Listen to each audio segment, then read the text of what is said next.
ನಮಸ್ಕಾರ ವೀಕ್ಷಕರೇ. ಯಾರಾಗ್ತಾರೆ ಮುಂದಿನ ಸಿ.ಎಂ?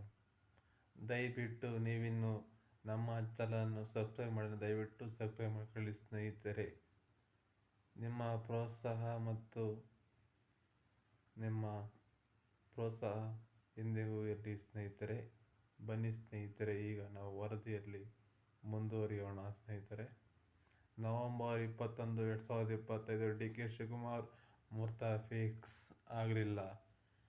ಜನವರಿ 6ನೇ ತಾರೀಕು 7 ವರ್ಷ ದೇವರಾಜ ಅರಸು ದಾಖಲೆ ಮುರಿದ್ರು ಕೊಡ್ತೀನಿ ಅಂತಂದ್ರು ಮುಖ್ಯಮಂತ್ರಿ ಡಿ.ಕೆ. ಶಿವಕುಮಾರ್. ಆಗಲಿಲ್ಲ. ಸಂಕ್ರಾಂತಿ ಮರುದಿನ 15 ಮತ್ತು 19 ಅಂದ್ರು, ಆಗಲಿಲ್ಲ. ಮತ್ತೆ ಈಗ ಬಜೆಟ್ ಮಂಡನೆಗೆ ಮುಂದಾಗಿದ್ದಾರೆ ಸಿದ್ದರಾಮಯ್ಯ. ಈಗ ಡಿ.ಕೆ. ಬ್ರದರ್ಸ್ ರೊಚ್ಚಿಗೆದ್ದಿದ್ದಾರೆ. ಬಹಳ ಆಶ್ಚರ್ಯಕರವೇನಂತಂದರೆ ಸ್ನೇಹಿತರೆ, ಡೆವಲಪ್ಮೆಂಟ್ಗಳು ಆಗ್ತಾ ಇದ್ದಾವೆ. ಯಾಕಂತಂದರೆ ಸಿದ್ದರಾಮಯ್ಯನವರ ರಾಜಕೀಯ ಜೀವನ, ರಾಜಕಾರಣ ಬಹುಪಾಲು ಜನತಾ ಪರಿವಾರದಲ್ಲಿ,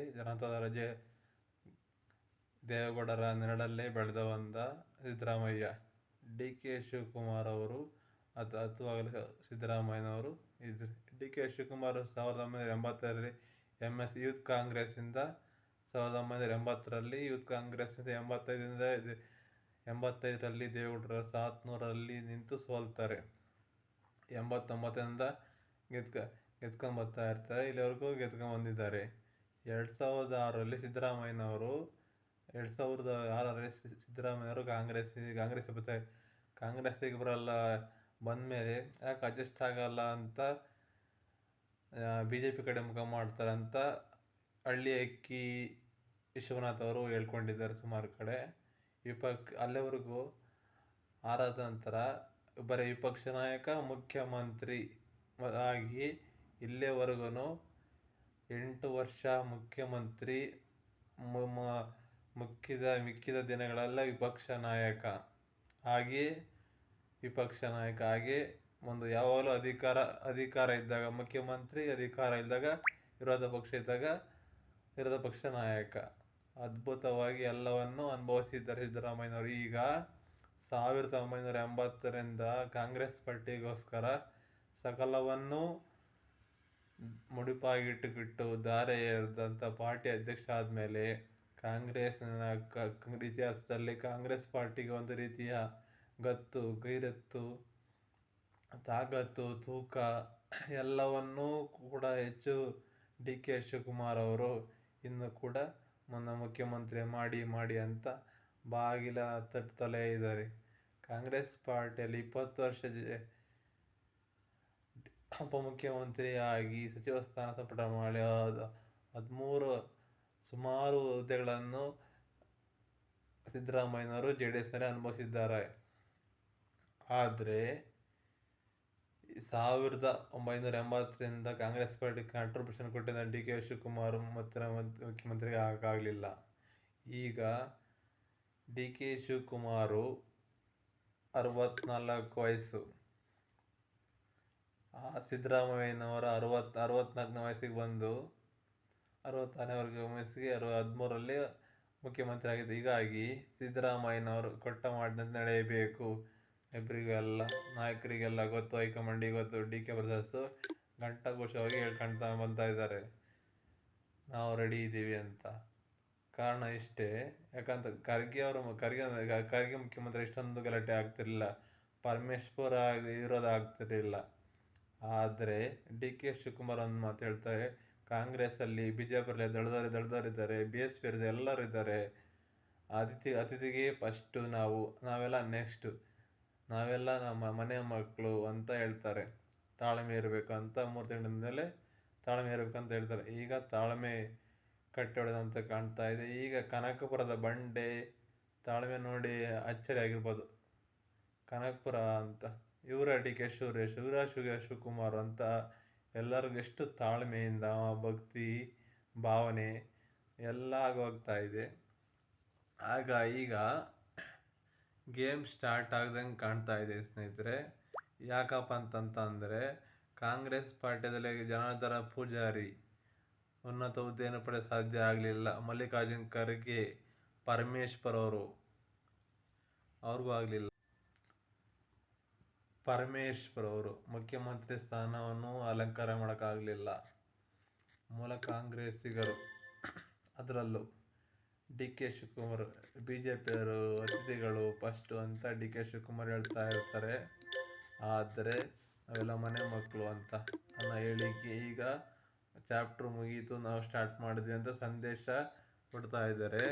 2006ರಲ್ಲಿ ಈ ದಾಳಿಗೆ ಬಿಟ್ಟು ಕಾಂಗ್ರೆಸ್ಗೆ ಬಂದಂಥ ಸಿದ್ದರಾಮಯ್ಯನವರು ಕಾಂಗ್ರೆಸ್ಸಲ್ಲೂ ಇರಕ್ಕಾಗ ಅಡ್ವಾಣಿ ಜೊತೆ ಯಶಸ್ವನ್ನತೆ ಮಾತುಕತೆ ನಡೆಸಿದ ನಂತರ ವಿಪಕ್ಷ ನಾಯಕ ಆಗಿ ವಿಪಕ್ಷ ನಾಯಕ ಸ್ಥಾನವನ್ನು ಅಲಂಕರಿಸಿ ಮತ್ತೆ 2013ರಲ್ಲಿ ಪರಮೇಶ್ವರ ಸೋಲಿಸಿ ಮುಖ್ಯಮಂತ್ರಿ ಆಗಬೇಕಾಗಿತ್ತು. 2013ರಲ್ಲಿ ಆಗಿದ್ರೆ ಡಿಸ್ಟರ್ಬೆನ್ಸ್ ಆಗ್ತಿರ್ಲಿಲ್ಲ. 2023ರಲ್ಲಿ ಮತ್ತೆ ಡಿ ಕೆ ಶಿವಕುಮಾರ್ ಆಗಬೇಕು, ಅದಕ್ಕೆ ಕೈಗೆತ್ಕೊಂಡು ಮತ್ತೆ ಮುಖ್ಯಮಂತ್ರಿ ಆದರೆ ಸಿದ್ದರಾಮಯ್ಯನವರು ಕಾಂಗ್ರೆಸ್ ಪಕ್ಷ, ರಾಜಣ್ಣ ಯಾರು, ಕಾಂಗ್ರೆಸ್ ದಳ ಎಲ್ಲ, ಮಾದೇವಪ್ಪ, ಸತೀಶ್ ಜಾರಕಿಹೊಳಿ ಸಿದ್ದರಾಮಯ್ಯನವರ ಬೆನ್ನು ನಿಂತಿದ್ದಾರೆ. ಅವರ್ಯಾರು ಮೂಲ ಕಾಂಗ್ರೆಸ್ಗರಲ್ಲ ಬಹುತೇಕ ಮಂದಿ. ಹಾಗಾಗಿ ಬೇಸಿಗೆ ಅಧ್ಯಕ್ಷ ನೆವರೆವರವರು ಸವಿಕುಮಾರ್ ಮಾಡಬೇಡ ಅಂತ ಸೋನಿಯಾ ಗಾಂಧಿ ಅವರಂತ ಅವತ್ತು ಹೇಳ್ಬೋದಾಯಿತು ಎಲ್ಲರೂ. ಕಾಂಗ್ರೆಸ್ ಕಾರ್ಯಕರ್ತರು ಯಾರನ್ನೇ ಕೇಳಿ ವಿರೋಧ ಮಾಡ್ತಾರೆ. ಕಾಂಗ್ರೆಸ್ ಸಿದ್ದರಾಮಯ್ಯ ಬಣ ಅಂತ ಗುರುತಿಸಿಕೊಂಡವರು. ಆದರೆ ಕಾಂಗ್ರೆಸ್ ಕಾರ್ಯಕರ್ತರಂತ ಇದ್ದಾರಲ್ಲ, ಕಾಂಗ್ರೆಸ್ ನಿಷ್ಠಾವಂತ ಕಾರ್ಯಕರ್ತ, ನವಪಂಥಕಾಲದಿಂದ ಕಾರ್ಯಕರ್ತರನ್ನು, ನಮ್ಮ ತಾತನ ಕಾಲದಿಂದ ಕಾರ್ಯಕರ್ತರಂತಾರೆ. ಅವ್ರು ಯಾರು ಡಿ ಕೆ ಶಿವಕುಮಾರ್ ವಿರೋಧ ಮಾಡ್ತಾ ಇಲ್ಲ. ಹಾಗಾಗಿ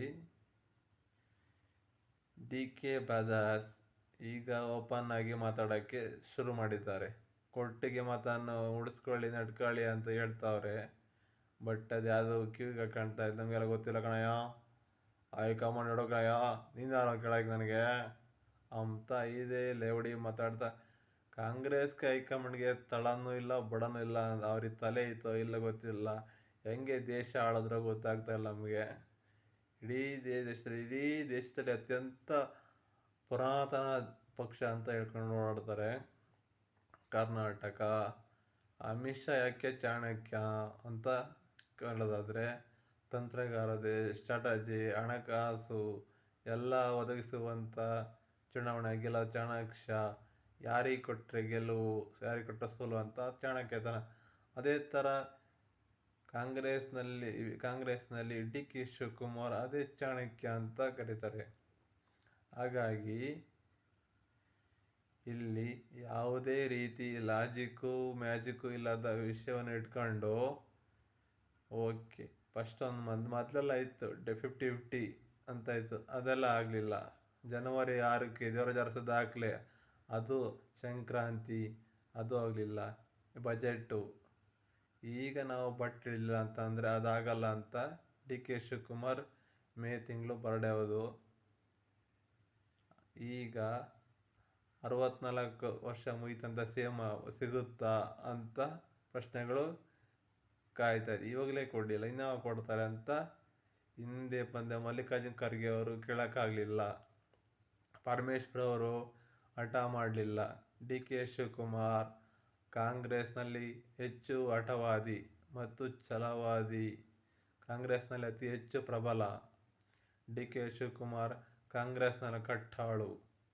ಹಾಗಾಗಿ ಮಲ್ಲಿಕಾರ್ಜುನ್ ಖರ್ಗೆ ಅವರು ಸಾಫ್ಟು, ಅವರು ಸಿಕ್ಕಂತ ಪಡ್ಕೊಳ್ಳಿಲ್ಲ ರಾಜಕಾರಣದಲ್ಲಿ.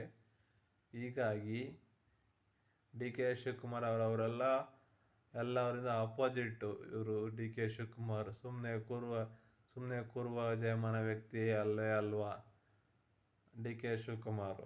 ಹಾಗಾಗಿ ಡಿ ಕೆ ಶಿವಕುಮಾರ್ ಏನಿರೋ ಶಕ್ತಿ, ಡಿ ಕೆ ಶಿವಕುಮಾರ್ ಹಿಂದಿನ ಶಕ್ತಿಯೇ ಡಿ ಕೆ ಸುರೇಶ್ ಅವರು. ಡಿ ಕೆ ಸುರೇಶ್ ಅವರು ತಾಳ್ಮೆ ಕೂಲು ಯಾಕ್ರಯ್ಯ ಅಂತ ಹಿಂಗೆ ಹೇಳ್ಕೊಂಬಂದರು ಬಿ ಜೆ ಪಿಯವರು ಅನ್ನೋದು. ಹಿಂಗೆ ಬಿಜಾಪುರದೆಲ್ಲ ಮೀಡಿಯಾದೆಲ್ಲ ಆಟ ಅಂತ ಹಿಂಗೆ ಗೇಮ್ ಸ್ಟಾರ್ಟ್ ಮಾಡಾಗಿದೆ. ಅಖಾಡಕ್ಕೆ ಇಳಿದಿದ್ದಾರೆ ಡಿ ಕೆ ಬ್ರದರ್ಸ್. ಸಂಖ್ಯೆ ಜಾಸ್ತಿ ಕನಕವಸವದಕ್ಕೆ ಶಾಸಕರನ್ನ ಕರೆಸಿ ಸ್ಟೇಜ್ ಮೇಲೆ ಶಾಲ ಹಾಕಿ ಓಕೆನ ಮೂಮೆಂಟ್ ಮಾಡಿ ಏನೋ ಕೇಕ್ ಕೊಟ್ಟು ಏನೋ ಜಮಾಕ್ ಮಾಡಿ ಏನೋ ನಂಬರ್ ಹೈಕಮಾಂಡ್ಗೆ ಏನೋ ಸಂದೇಶ ಹೋಗಬೇಕು ಅಂದು ಮೈಸೂರಲ್ಲಿ ಕ್ಷೇತ್ರದ BJP ಯಾವ OBC ನಿಲ್ಲಿಸೋಕ್ಕಾಗಲ್ಲ ಹಾಗಾಗಿ ಅಲ್ವಾ. ಚಾಮುಂಡೇಶ್ವರಲ್ಲಿ ದೇವಳ ಯಾಕೆ ನಿಲ್ಲಿಸೋಕ್ಕಾಗಲಿಲ್ಲ ಕಾಂಗ್ರೆಸ್ನ. ಹುಣಸೂರಲ್ಲಿ ಯಾಕೆ ಗೆಲ್ಸೋಕ್ಕಾಗಲಿಲ್ಲ ಕಾಂಗ್ರೆಸ್ನ.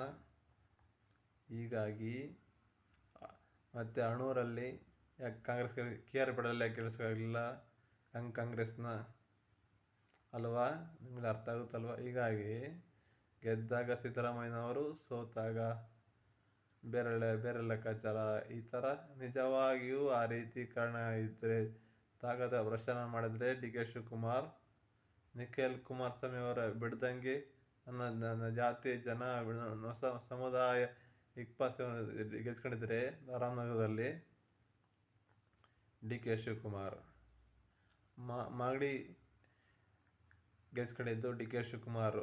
ತನ್ನ ಸಹೋದರ ಲೋಕಸಭೆಯಲ್ಲಿ ಸೋಲಿಗೆ ಕಾರಣ ಯೋಗೇಶ್ವರನ ಕಾಂಗ್ರೆಸ್ ಬಂದಿದ್ದೆ DK ಶಿವಕುಮಾರ್. ಅದ್ಯಾಕೆ ಚಾಮುಂಡೇಶ್ವರಲ್ಲಿ ಕಾಂಗ್ರೆಸ್ ಸಿದ್ದರಾಮಯ್ಯ ಗೆಲ್ಸೋಕ್ಕಾಗಲ್ಲ ಕಾಂಗ್ರೆಸ್ ಯಾಕಾಗಲಿಲ್ಲ.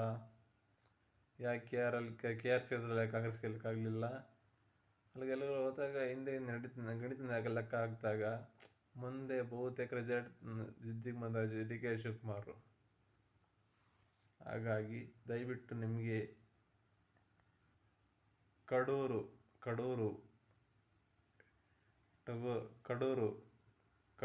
ಕ್ಷೇತ್ರದಲ್ಲಿ ದತ್ತವನ್ನು ನಿಂತಿರ್ತಾರೆ. CT ರವಿ ಅವನ್ನು ಸೋತಿದ್ದರು. ಯಾಶ್ ಚಾಟರ್ಜಿ ಸೆಟಲ್ಮೆಂಟ್ ರಾಜಕೀಯ ಏನೇ ಇರಲಿ ಸಾರ ಇರಲಿ, ಕಾಂಗ್ರೆಸ್ಸು ಕಟ್ಟಳ್ಳವು, ಕಾಂಗ್ರೆಸ್ ನಿಷ್ಠ, ಕಾಂಗ್ರೆಸ್ನ ಪ್ರಬಲ ಎಲ್ಲವೂ ಅಂತಂದರೆ DK ಶಿವಕುಮಾರ್ CM ಪಟ್ಟ ಏನು ಆಫೀಸ್ ಕಸವನ್ನು ಗುಡಿಸಿಲ್ಲ, ಎಲ್ಲ ಮಾಡಿಬಿಟ್ಟಿದ್ದಾರೆ. DK ಶಿವಕುಮಾರ್ ಅವರು ಅದ್ಭುತ, ತುಂಬ ಉದಾರವಾದಿ, ಸಾತ್ವಿಕ. ಮತ್ತು ಅವೆಲ್ಲ ಆಗಿದ್ದರೆ ಮೋದಿ ಅಮಿತ್ ಶಾ ಅವರೆಲ್ಲ ಅಧಿಕಾರಕ್ಕೆ ಬರೋಕ್ಕಾಗ್ತಿತ್ತಾ. ಶತ್ರುಪಡೆ ಹೆಂಗೈತೆ ಹಂಗೆ ಹೋರಾಟ ಮಾಡೋಕ್ಕಾಗುತ್ತೆ. ಸರಿಸಾಟಿಯಾಗಿ ರಾಜಕಾರಣಿ DK ಶಿವಕುಮಾರ್ ಈಗ ಅಖಾಡಕ್ಕಿಳಿದರೆ ಏನಾಗುತ್ತೆ ಗೊತ್ತಿಲ್ಲ. ಮುಂದೆ ಮತ್ತೆ ಇದ್ದವ್ರೆ ಏನಾಗುತ್ತೆ ಅಂತ ಕಾದು ನೋಡೋಣ. ನಿಮ್ಮ ಪ್ರಕಾರ ಏನು ನವೆಂಬರ್ 21ಕ್ಕೆ ಜನವರಿ 6ಕ್ಕೆ ದೇವರ ಜಲಸು ಎಲ್ಲ ದಾಖಲೆ ಆಯಿತು. ಮುಂದೆ ಏನಾಗುತ್ತಂತ ಕಾದು ನೋಡೋಣ ಸ್ನೇಹಿತರೆ.